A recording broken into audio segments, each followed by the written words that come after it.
दोस्तों एक बार फिर से मैं आपके लिए DRDO CEPTAM 11 form fill up 2025 apply online process की अपडेट लेके आ चुके हैं। किस तरह से आप डीआरडीओ सेप्टेम 11 के सीनियर टेक्निकल असिस्टेंट और टेक्नीशियन के 764 खाली पदों के लिए अपने फॉर्म अप्लाई कर सकते हो। स्टेप बाय स्टेप कंप्लीट जानकारी आपको इस वीडियो में दी जाएगी। लास्ट डेट की अपडेट है, अंतिम मौका है, केवल 6 ही दिन शेष रह गए हैं। आप जल्द से जल्द अपना फॉर्म अप्लाई कर ले, कहीं मौका हाथ से छूट न जाए। अंतिम समय का वेट न करें, आज ही से अपना फॉर्म अप्लाई कर ले। आखिरी समय में कोई भी टेक्निकल प्रॉब्लम हो सकती है।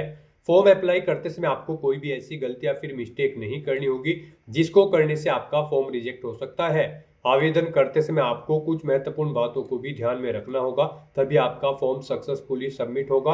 ऑनलाइन अप्लाई करते समय अगर आपके सामने कोई भी टेक्निकल प्रॉब्लम आ रही है तो उसका हल भी आपको इस वीडियो में मिल जाएगा। फॉर्म अप्लाई करते समय आप अपना रजिस्ट्रेशन कैसे करोगे, कैसे पर्सनल डिटेल क्वालिफिकेशन की डिटेल फिल करनी होगी, डॉक्यूमेंट सिग्नेचर और फोटोग्राफ आपको कैसे और कितने केबी में अपलोड करने होंगे, फीस पेमेंट करते हुए रजिस्ट्रेशन से लेकर प्रिंट तक आपको किस तरह से अपना फॉर्म अप्लाई कर लेना होगा। पूरी जानकारी के लिए आपको ये वीडियो शुरू से लेके एंड तक बिना स्किप किए हुए देखनी होगी। इस वीडियो को पूरा देखने पर ही आपके सभी सवाल और डाउट क्लियर होंगे। तो चलिए दोस्तों, बिना कोई वक्त कमाए शुरू करते हैं डीआरडीओ सेप्टेम 11 फॉर्म फिलअप की पूरी जानकारी। फॉर्म अप्लाई करने से पहले आपको सबसे पहले हमारी वेबसाइट IND सरकारी नौकरी के इस पेज पर विजिट करना होगा, जिसका लिंक आपको नीचे description plus first comment box में मिल जाएगा। और हमारे इस पेज पर विजिट करके आप यहां से डीआरडीओ सेप्टेम 11 का फॉर्म अप्लाई कर सकते हो। डीआरडीओ की ओर से नोटिफिकेशन रिलीज कर दिया गया था। Centre for personnel talent management CEPTAM 11 के लिए senior technical assistant B technician A की पोस्ट है। 764 वैकेंसीज है। एसटीए के लिए यहाँ पर 561 पद है। टेक्नीशियन के लिए 203 वैकेंसीज है। लास्ट डेट ऑनलाइन आवेदन करने की 1 जनवरी 2026 है। केवल 6 दिन शेष है। लास्ट डेट की अपडेट है, आप जल्द से जल्द अपना फॉर्म अप्लाई कर ले। एसटीए पोस्ट के लिए 35,400 से 1,12,400 सैलरी है। टेक्नीशियन के लिए 19,900 से 63,200 है। क्वालिफिकेशन की बात की जाए तो एसटी के लिए यहाँ पर डिप्लोमा बीएससी इंजीनियरिंग और साइंस से आप अप्लाई कर सकते हो। टेक्नीशियन के लिए 10वीं पास प्लस ITI से आप अप्लाई कर सकते हो। 18 से 28 वर्ष आयु सीमा है। फीस एसटी बी के लिए जनरल ओबीसी डब्ल्यूएस के लिए 750 है, इसमें 500 रिफंड कर दी जाएगी। SC ST PH वुमेन के लिए 500 है, जो कि टोटल रिफंड कर दी जाएगी। इसी तरह टेक्नीशियन के लिए यहाँ पर जनरल ओबीसी डब्ल्यूएस के लिए 600 रुपये फीस है, 500 रिफंड कर दी जाएगी। SC ST PH वुमेन के लिए 500 है, जो कि टोटल रिफंडेबल है। ऑनलाइन मोड से आप फीस पेमेंट करोगे। Tier first computer based test, tier second skill physical और कैपेबिलिटी टेस्ट के आधार पे आपका सिलेक्शन होगा। ऑनलाइन आप ऑल ओवर इंडिया से अप्लाई कर सकते हो। DRDO.gov.in पोर्टल से इसकी ऑफिशियल वेबसाइट है। इंपोर्टेंट लिंक सेक्शन के अंतर्गत ऑफिशियल नोटिफिकेशन PDF लिंक पर क्लिक करके आप इसकी PDF डाउनलोड कर सकते हो। इसमें आपको आवेदन करने की डेट यहाँ पर दे दी गई है। उसके बाद में यहाँ पर आपको वैकेंसीज की जानकारी कैटेगरी वाइज दी गई है, क्वालिफिकेशन की जानकारी, सैलरी की डिटेल आप चेकआउट कर ले, एज लिमिट की इंफॉर्मेशन आपको यहाँ पर दे दी गई है, एग्जामिनेशन पैटर्न, सिलेबस और हाउ टू अप्लाई का कंप्लीट प्रोसीजर आपको यहाँ पर दिखाया गया है। तो फॉर्म अप्लाई करने से पहले आपको ये ऑफिशियल नोटिफिकेशन की PDF हिंदी या फिर इंग्लिश में पूरा पढ़ना अनिवार्य है। इसको पूरा पढ़ने से ही आपके सभी सवाल और डाउट क्लियर होंगे। PDF रीड आउट करने के बाद में आपको अप्लाई ऑनलाइन के इस लिंक पर क्लिक करना होगा, तो आपके सामने ऑनलाइन आवेदन करने का ये ऑफिशियल पोर्टल ओपन हो जाएगा। गाइज यहाँ पर अगर आपने पहले से रजिस्ट्रेशन कर रखा है तो आपको लॉगिन का ये लिंक दिया गया है, ये टैब दी गई है, आप इस पर क्लिक करें। आपके सामने लॉगिन का इंटरफेस ओपन होगा और यहाँ पर आपको अपनी बेसिक डिटेल्स प्रोवाइड करते हुए लॉगिन करके अपना फॉर्म अप्लाई कर लेना होगा। इसमें आपको अपना रजिस्ट्रेशन नंबर एंटर करना है, अपना पासवर्ड आपको एंटर करना है, ये कैप्चा कोड आपको यहाँ पर एंटर करना है और उसके बाद लॉगिन की टैब पर क्लिक करते हुए आपको लॉगिन करके अपना फॉर्म अप्लाई कर लेना है। और अगर आप इस भर्ती के लिए फर्स्ट टाइम अप्लाई करने जा रहे हो तो सबसे पहले यहाँ पर आपको अपना रजिस्ट्रेशन करना होगा। उसके लिए आपको रजिस्टर का ये लिंक दिया गया है, आप इस पर क्लिक करें। आपके सामने रजिस्ट्रेशन का फॉर्म ओपन हो जाएगा। इसमें आपको अपनी बेसिक डिटेल्स प्रोवाइड करते हुए अपना रजिस्ट्रेशन करना होगा। सबसे पहले यहाँ पर आपको कुछ जनरल इंस्ट्रक्शन दिए गए हैं, आपको इन्हें केयरफुली रीड आउट कर लेना है और यहाँ पर अब आपको अपनी पर्सनल डिटेल प्रोवाइड करते हुए अपना रजिस्ट्रेशन करना होगा। सबसे पहले यहाँ पर आपको अपना नाम देना है, 10वीं की मार्कशीट के अकॉर्डिंग आपको अपना नाम देना होगा। फिर यहाँ पर आपको अपना नाम एक बार फिर से एंटर करके कंफर्म कर लेना है। उसके बाद आपको अपना मोबाइल नंबर यहाँ पर एंटर करना है, उसे भी एक बार फिर से एंटर करके कंफर्म कर लेना है। कोई अल्टरनेट मोबाइल नंबर है तो वो यहाँ पर आप एंटर कर दें, नहीं है तो इस कॉलम को खाली छोड़ दें। फिर आप अपनी ईमेल आईडी यहाँ पर एंटर करें, उसे एक बार फिर से एंटर करके कंफर्म कर लें और उसके बाद गाइड आपको यहाँ पर जनरेट OTP के इस ऑप्शन पर क्लिक करना है। फिर आपके सामने ये कैप्चा ऑथेंटिकेशन मोड ओपन होगा। अब आपको ये कैप्चा कोड यहाँ पर एंटर करना है और उसके बाद सबमिट के इस ऑप्शन पर क्लिक करना है। फिर आपके रजिस्टर्ड मोबाइल नंबर और ईमेल आईडी पर ओटीपी आए होंगे, वो ओटीपी आपको यहाँ पर एंटर करने हैं और वैलिडेट के ऑप्शन पर क्लिक करके अपना मोबाइल नंबर और ईमेल आईडी यहाँ पर आपको वैलिडेट कर लेने हैं। उसके बाद आपको आई एग्री के इस चेकबॉक्स को ओके करना है। ये कैप्चा कोड आपको यहाँ पर एंटर करना है और फिर री-वेरीफाई के इस ऑप्शन पर क्लिक करना है। फिर यहाँ पर आपने पीछे जो अपनी पर्सनल डिटेल प्रोवाइड कराई है उसका प्रीव्यू आपको देखने को मिलेगा। आपको इनके सामने इन चेकबॉक्सेस को ओके करना है और उसके बाद सबमिट के इस ऑप्शन पर क्लिक करना है। इस तरह से यहाँ पर आपका रजिस्ट्रेशन सक्सेसफुली कंप्लीट हो चुका है। आपको एक रजिस्ट्रेशन नंबर और पासवर्ड आपके रजिस्टर्ड मोबाइल नंबर और ईमेल आईडी पर सबमिट कर दिए गए हैं। आपको उन्हें केयरफुली नोट डाउन करके रख लेना है फ्यूचर यूज के लिए। और यहाँ पर अब इस भर्ती पर अप्लाई करने के लिए आपको माई एप्लीकेशन के इस टैब पर क्लिक करना है। फिर आपके सामने कुछ इस तरह से इंटरफेस शो होगा। अब गाइज आपको यहाँ पर क्रिएट न्यू एप्लीकेशन के इस ऑप्शन पर क्लिक करना है। अब यहाँ पर आपके सामने कुछ इस तरह से इंटरफेस शो होगा। यहाँ पर आपका फॉर्म स्टार्ट हो चुका है। सबसे पहले आपको अपनी पर्सनल डिटेल देनी है, फिर आपको अपनी बेसिक डिटेल, फिर कम्युनिकेशन की डिटेल, फिर क्वालिफिकेशन की डिटेल, उसके बाद आपको अपनी एग्जाम सिटी सिलेक्ट करनी है, फिर आपको अपने डॉक्यूमेंट अपलोड करने हैं और फीस पेमेंट करते हुए यहाँ पर आपको अपना फॉर्म सबमिट कर देना है। यहाँ पर आपको पर्सनल डिटेल में कुछ डिटेल आपको ऑटोमेटिकली फिर मिलेगी, जैसे कि आपका नाम, आपका मोबाइल नंबर, आपकी ईमेल आईडी, आपका रजिस्ट्रेशन नंबर जो आपने यहाँ पर रजिस्ट्रेशन के दौरान फिल किया था। बस यहाँ पर गाइड अब आपको सबसे पहले अपनी पोस्ट सेलेक्ट करनी है। आप किस पोस्ट के लिए अप्लाई करना चाहते हैं, सीनियर टेक्निकल असिस्टेंट बी या फिर टेक्नीशियन, आप अपनी चॉइस के अकॉर्डिंग पोस्ट सेलेक्ट करें। उसके बाद यहाँ पर आप उस पोस्ट की सब्जेक्ट, डिसिप्लिन या फिर ट्रेड सेलेक्ट करें जिसके लिए आप अप्लाई करना चाहते हैं। उसके बाद यहाँ पर आपको पोस्ट कोड उस पोस्ट की डिसिप्लिन के अकॉर्डिंग शो कर दिया जाएगा। फिर यहाँ पर आपको अपनी डेट ऑफ बर्थ सेलेक्ट कर लेनी है इस कैलेंडर में से। उसके बाद आपको अपना जेंडर सेलेक्ट करना है, मेल फीमेल। उसके बाद आपको अपनी कैटेगरी यहाँ पर सेलेक्ट करनी है, आप जिस कैटेगरी से बिलोंग करते हैं। अगर आप रिजर्व कैटेगरी से बिलोंग करते हैं तो आपको अपना कैटेगरी सर्टिफिकेट नंबर यहाँ पर एंटर करना है। आपको यहाँ पर कैटेगरी सर्टिफिकेट किस डेट को इशू हुआ है वो डेट आपको सिलेक्ट कर लेनी है। फिर यहाँ पर आपसे पूछा गया कि क्या आपके पास सेप्टेम्बर 11 विज्ञापन के अनुसार आवश्यक शैक्षिक योग्यता है, यानी कि जो रिक्वायर्ड क्वालिफिकेशन है इस भर्ती पर अप्लाई करने के लिए, क्या आपके पास वो है और अन्य मानदंड है। तो यहाँ पर आपको येस ऑप्शन सेलेक्ट करना है, तभी आप एलिजिबल होंगे इस भर्ती पर अप्लाई करने के लिए।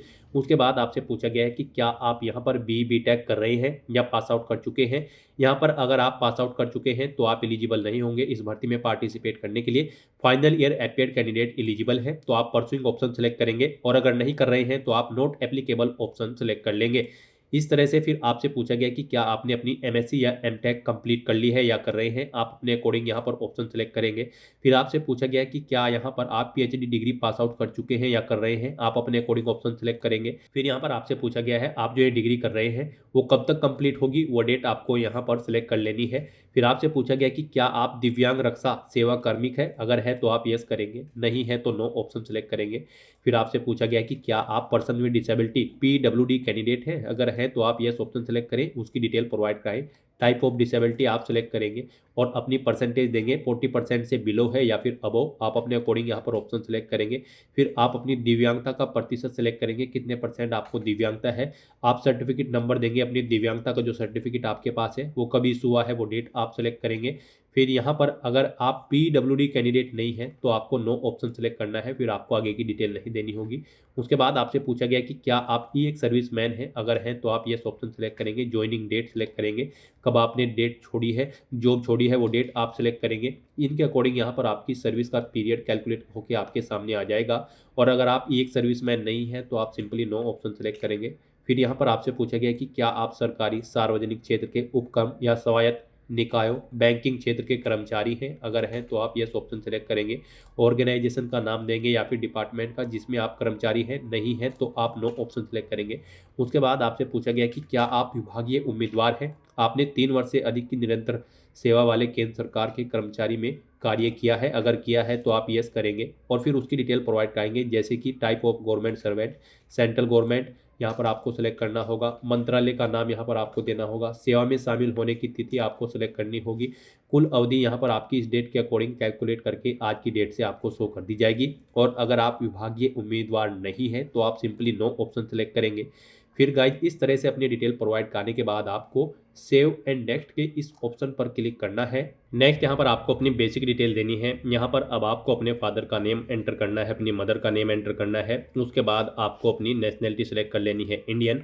फिर आपसे पूछा गया कि क्या आप माइनॉरिटी कम्युनिटी से बिलोंग करते हैं, अगर करते हैं तो यस ऑप्शन सेलेक्ट करेंगे। अपनी कम्युनिटी आप सेलेक्ट करेंगे जिससे आप बिलोंग करते हैं, नहीं करते हैं तो नो ऑप्शन आप सेलेक्ट करेंगे।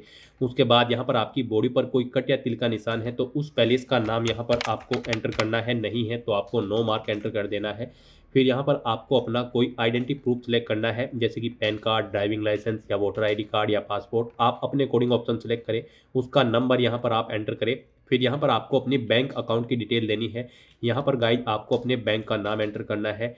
आपका जो नाम है बैंक में अकाउंट होल्डर का नाम यहाँ पर आपको देना है, उसे एक बार फिर से आपको एंटर करके कंफर्म कर लेना है, बैंक अकाउंट होल्डर का नाम। फिर आपको अपना बैंक अकाउंट नंबर यहाँ पर देना है, अकाउंट नंबर एक बार फिर से एंटर करके उसे कंफर्म कर लेना है। अपने बैंक का IFSC कोड यहाँ पर आपको एंटर करना है, बैंक की ब्रांच का नाम यहाँ पर आपको देना है। उसके बाद गाइज आपको यहाँ पर सेव एंड नेक्स्ट के इस ऑप्शन पर क्लिक करना है। फिर यहाँ पर आपको अपनी कम्युनिकेशन डिटेल प्रोवाइड करनी है। यहाँ पर आप अपना कोरोस्पोंडेंस एड्रेस एंटर करें। उसके बाद आपको अपना परमानेंट एड्रेस यहाँ पर एंटर करना है। और अगर आपका परमानेंट एड्रेस आपके कोरोस्पोंडेंस एड्रेस के अकॉर्डिंग सेम है तो यहाँ पर आप येस के इस ऑप्शन पर क्लिक कर दें। ऑटोमेटिकली आपका परमानेंट एड्रेस आपके कोरोस्पोंडेंस एड्रेस के अकॉर्डिंग फिल हो जाएगा। और उसके बाद फिर गाइज आपको यहाँ पर सेव एंड नेक्स्ट के इस ऑप्शन पर क्लिक करना है। नेक्स्ट यहाँ पर आपको अपनी एजुकेशनल क्वालिफिकेशन की डिटेल प्रोवाइड करनी है। गाइज आप ऑफिशियल नोटिफिकेशन में से चेकआउट कर सकते हो किस पोस्ट के लिए क्या आपकी रिक्वायर्ड क्वालिफिकेशन है।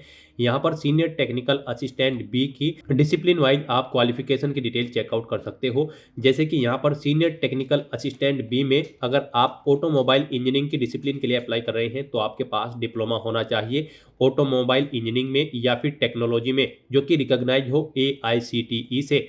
और अगर गाइज आप यहाँ पर कंप्यूटर साइंस एंड इंजीनियरिंग से अप्लाई कर रहे हैं तो आपके पास डिप्लोमा होना चाहिए कंप्यूटर इंजीनियरिंग का या फिर टेक्नोलॉजी में या फिर कंप्यूटर साइंस में या फिर इंफॉर्मेशन टेक्नोलॉजी में जो कि रिकॉग्नाइज हो AICTE से। यहाँ पर DOEACC या फिर BCA या फिर MCA एलिजिबल नहीं है इस भर्ती पर अप्लाई करने के लिए इस पोस्ट पर। तो यहाँ से आप अपनी क्वालिफिकेशन की डिटेल चेकआउट कर सकते हो कि किस डिसिप्लिन के लिए क्या आपकी क्वालिफिकेशन रिक्वायर्ड है। साथ ही साथ यहाँ पर ऐसे ही आपको टेक्नीशियन की पोस्ट के लिए भी क्वालिफिकेशन की डिटेल प्रोवाइड कर दी गई है कि टेक्नीशियन की किस ट्रेड के लिए क्या आपकी क्वालिफिकेशन रिक्वायर्ड है। जैसे कि यहाँ पर अगर आप टेक्नीशियन में कारपेंटर की पोस्ट के लिए अप्लाई कर रहे हैं तो आपका 10वीं क्लास पास आउट होना जरूरी है या फिर इसके इक्विवेलेंट किसी रिकॉग्नाइज्ड बोर्ड या इंस्टीट्यूट से, और आपके पास सर्टिफिकेट होना चाहिए ITI का कारपेंटर ट्रेड में। तो यहाँ से आप अपनी क्वालिफिकेशन की डिटेल चेकआउट कर सकते हो और फिर आप जिस ट्रेड के लिए अप्लाई कर रहे हैं उसके अकॉर्डिंग आपको यहाँ पर अपनी क्वालिफिकेशन की डिटेल प्रोवाइड करनी है। 10वीं क्लास पास आउट होना यहाँ पर सभी के लिए रिक्वायर्ड है तो आपको 10वीं की डिटेल यहाँ पर सभी को फिल करनी होगी। उसमें आपको सबसे पहले बोर्ड का नाम एंटर करना है जिस बोर्ड से आपने अपनी 10वीं क्लास पास आउट की है। फिर आपको स्कूल का नाम देना है जिस स्कूल से आपने अपनी 10वीं क्लास पास आउट की है। उसके बाद आपको अपने सब्जेक्ट यहाँ पर एंटर कर देने हैं जो जो सब्जेक्ट आपके पास 10वीं में थे। फिर यहाँ पर आपको बताना है आपका जो रिजल्ट था वो परसेंटेज में था या फिर CGPA में। परसेंटेज में अगर था तो आप बताएं कितने मार्क्स आपने यहाँ पर ऑब्टेन किए हैं। ऑब्टेन मार्क आपको एंटर करने हैं। टोटल कितने मार्क्स थे जिसमें से आपने मार्क्स ऑब्टेन किए हैं वो आपको एंटर कर देने हैं। उसके बाद गाइज यहाँ पर आपको इन मार्क्स के अकॉर्डिंग आपकी परसेंटेज कैलकुलेट करके आपको शो कर दी जाएगी।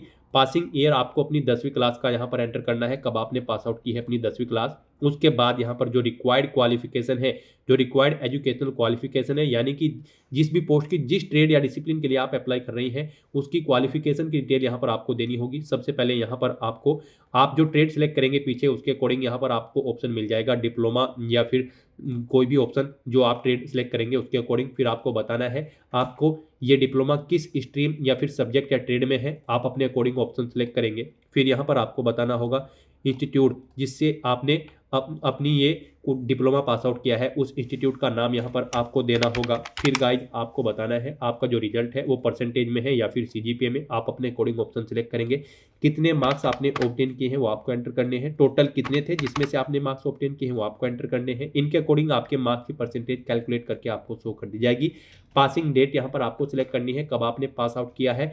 यहाँ पर कोर्स का ड्यूरेशन आपको बताना है कितने साल का आपका कोर्स था। उसके बाद यहाँ पर अगर आपने कोई एडिशनल क्वालिफिकेशन कर रखी है तो आप यस के इस ऑप्शन पर क्लिक करेंगे और यहाँ पर अपनी उस क्वालिफिकेशन की डिटेल प्रोवाइड कर देंगे। सेम ऐसे ही आपको अपनी एडिशनल क्वालिफिकेशन की भी डिटेल देनी होगी, यानी कि आपने इन क्वालिफिकेशन के अलावा अगर कोई क्वालिफिकेशन कर रखी है जैसे कि बी.टेक या फिर एमएससी या फिर पीएचडी, तो उसकी डिटेल आप यहाँ पर प्रोवाइड करा सकते हैं। नहीं कर रखी है तो आप नो ऑप्शन सेलेक्ट करेंगे, फिर आपको ये डिटेल नहीं देनी होगी। यहाँ पर आप एडिशनल क्वालिफिकेशन 2, 3, 4 ऑप्शंस हैं, आप यहाँ पर जितनी भी आपने एडिशनल क्वालिफिकेशन कर रखी है उनकी डिटेल प्रोवाइड कर सकते हैं। नहीं कर रखी है तो आप नो ऑप्शन सेलेक्ट करेंगे। और फिर गाइस यहाँ पर आपको अपने पोस्टिंग स्टेशन की प्रेफरेंस देनी है। यहाँ पर आप डीआरडीओ के जिस स्टेशन को जिस नंबर पर प्रेफरेंस देना चाहते हैं, यानी कि जिस स्टेशन पर आप फर्स्ट नंबर पर जॉब करना चाहते हैं उसे यहाँ पर आप फर्स्ट नंबर पर सेलेक्ट करें और क्लिक हियर के इस ऑप्शन पर क्लिक करें और इस सेकंड बॉक्स में उसे आप ऐड कर दें। तो इस तरह से आप यहाँ पर डीआरडीओ के जिस स्टेशन को जिस नंबर पर प्रेफरेंस देना चाहते हैं उस नंबर पर आप उसे सेलेक्ट करें और क्लिक हियर के ऑप्शन पर क्लिक करके उसे आप इस सेकंड बॉक्स में ऐड कर दें। इस तरह से यहाँ पर आपको अपने स्टेशंस की प्रेफरेंस देनी है और अगर आप इनमें से किसी को डिलीट करना चाहते हैं तो यहाँ पर आप उसे सेलेक्ट करें और इस ऑप्शन पर क्लिक करें, वो इस बॉक्स में आ जाएगा। तो यहाँ पर आप अपनी चॉइस के अकॉर्डिंग अपने डीआरडीओ के पोस्टिंग स्टेशन की प्रेफरेंस सेलेक्ट करें। उसके बाद गाइड आपको यहाँ पर सेव एंड नेक्स्ट के इस ऑप्शन पर क्लिक करना है। फिर यहाँ पर आपको अपनी एग्जाम सिटी सेलेक्ट करनी है। यहाँ पर आपको 5 चॉइसेस दी गई है। यहाँ पर आप पहले स्टेट सेलेक्ट करें और उसके अंतर्गत आने वाली सिटी आप सेलेक्ट करें। इस तरह से आपको 1 बाय 1 करके यहाँ पर अपनी 5 एग्जाम सिटी सेलेक्ट कर लेनी है। आप यहाँ पर जिस एग्जाम सिटी को जिस नंबर पर प्रेफरेंस देना चाहते हैं उस नंबर पर आप सेलेक्ट करें। इस तरह से आपको अपनी एग्जाम सिटी सेलेक्ट करने के बाद सेव एंड नेक्स्ट के इस ऑप्शन पर क्लिक करना है।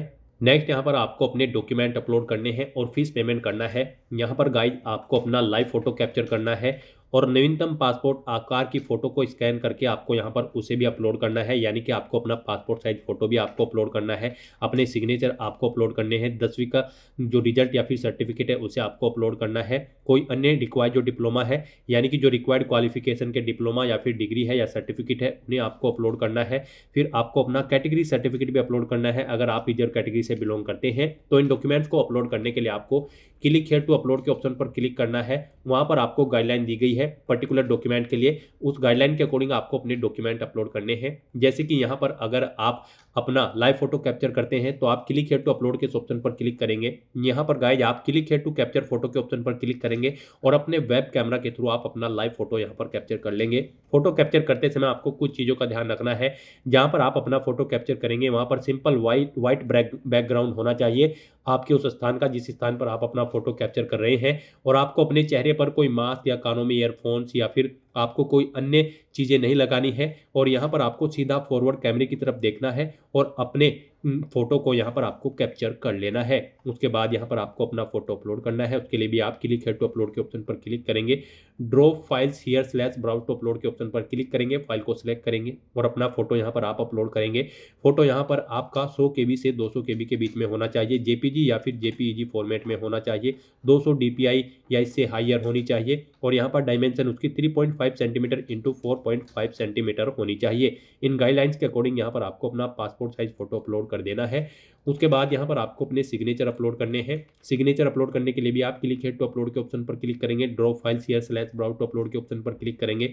सिग्नेचर आपके 80 KB से 150 KB के बीच में होने चाहिए। जेपीजी या फिर जेपीईजी फॉर्मेट में होने चाहिए। व्हाइट पेपर पर ब्लैंक या फिर ब्लू इंक पेन से आपको अपने सिग्नेचर करने होंगे और उस फाइल को यहाँ पर आपको अपलोड कर देना होगा। फिर यहाँ पर आपको अपने जो बाकी के डॉक्यूमेंट अपलोड करने हैं वो गाइज आपको यहाँ पर 100 KB से 1 MB के बीच में अपलोड करने हैं। वो जेपीजी या फिर जेपीईजी या फिर PDF फॉर्मेट में होने चाहिए। आप drop files here slash browse to upload के ऑप्शन पर क्लिक करें, फाइल को सिलेक्ट करें और अपने इन डॉक्यूमेंट्स को यहाँ पर आप 1 बाय 1 करके अपलोड कर दें। फिर आपके सामने यहाँ पर व्यू का लिंक आ जाएगा। आपको उस लिंक पर क्लिक करके अपने डॉक्यूमेंट्स को व्यू कर लेना है। इस पेज को नीचे स्क्रॉल डाउन करना है और अपना फीस पेमेंट यहाँ पर आपको करना है। आपकी कैटेगरी के अकॉर्डिंग यहाँ पर आपको एप्लीकेशन फीस का अमाउंट देखने को मिल जाएगा। गाइस यहाँ पर STA-B के लिए अगर आप general OBC EWS category candidate हैं तो आपको 750 रुपये फीस जमा करानी होगी। SC ST PH या फिर वुमेन कैंडिडेट के लिए 500 रुपये फीस है, लेकिन इनकी फीस यहाँ पर रिफंड कर दी जाएगी बाद में। और यहाँ पर अगर आप टेक्नीशियन A के लिए अप्लाई कर रहे हैं तो जनरल OBC EWS कैंडिडेट के लिए 600 रुपये फीस रहेगी। SC ST PH women candidate के लिए 500 रुपये फीस रहेगी। इनकी पूरी की पूरी फीस यहाँ पर बाद में रिफंड कर दी जाएगी जब आप यहाँ पर कंप्यूटर बेस्ड टेस्ट में पार्टिसिपेट कर लेंगे। उसके बाद आपकी फीस यहाँ पर रिफंड कर दी जाएगी। फीस का अमाउंट आपको ऑनलाइन मोड से जमा कराना है, debit card, credit card, net banking या फिर यूपीआई के माध्यम से। तो यहाँ पर अब आपको आपकी कैटेगरी के अकॉर्डिंग एप्लीकेशन फीस का अमाउंट देखने को मिल जाएगा।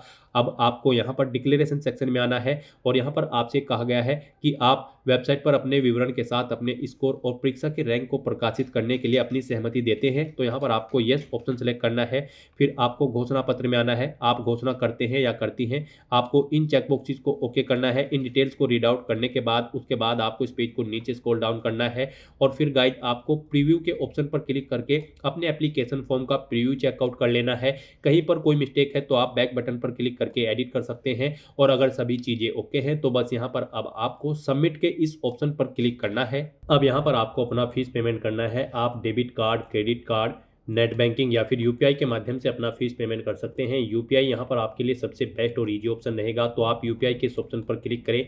इसमें भी आप दो तरह से अपना फीस पेमेंट कर सकते हैं, अपनी यूपीआई आईडी के थ्रू या फिर क्यूआर कोड को स्कैन करते हुए। अगर आप यूपीआई आईडी ऑप्शन सेलेक्ट करते हैं तो यहाँ पर आपको अपनी यूपीआई आईडी एंटर करनी है और फिर वैलिडेट यूपीआई आईडी के इस ऑप्शन पर क्लिक करके आपको अपना फीस पेमेंट कर देना है। और अगर आप क्यूआर कोड के थ्रू अपना फीस पेमेंट करना चाहते हैं तो आप यूपीआई क्यूआर के इस ऑप्शन पर क्लिक करेंगे और अपना फीस पेमेंट करेंगे। फिर आपके सामने ये क्यूआर कोड शो होगा, आप इसे अपने यूपीआई से स्कैन करें और अपना फीस पेमेंट कर दें। सक्सेसफुली फीस पेमेंट करते ही यहाँ पर आपका फॉर्म सबमिट हो जाएगा। उसके बाद आपको उसका एक हार्ड कॉपी प्रिंट आउट ले लेना है फ्यूचर यूज के लिए, फ्यूचर रेफरेंस के लिए। और आप अपने डैशबोर्ड में जाकर भी चेकआउट कर सकते हो कि आपका फॉर्म सबमिट हो चुका है या फिर नहीं, और वहां से भी आप अपने फॉर्म का एक हार्ड कॉपी प्रिंट आउट ले सकते हैं। तो दोस्तों ऐसे आप डीआरडीओ सेप्टेम 11 के लिए अपने फॉर्म अप्लाई कर सकते हो बिना कोई मिस्टेक किए हुए। आज की इस वीडियो में बस इतना ही। आई होप ये वीडियो आपको पसंद आई होगी। अगर पसंद आई हो तो इसे लाइक और शेयर करें। चैनल पर नए हो तो इसे सब्सक्राइब कर लें। Thanks for watching.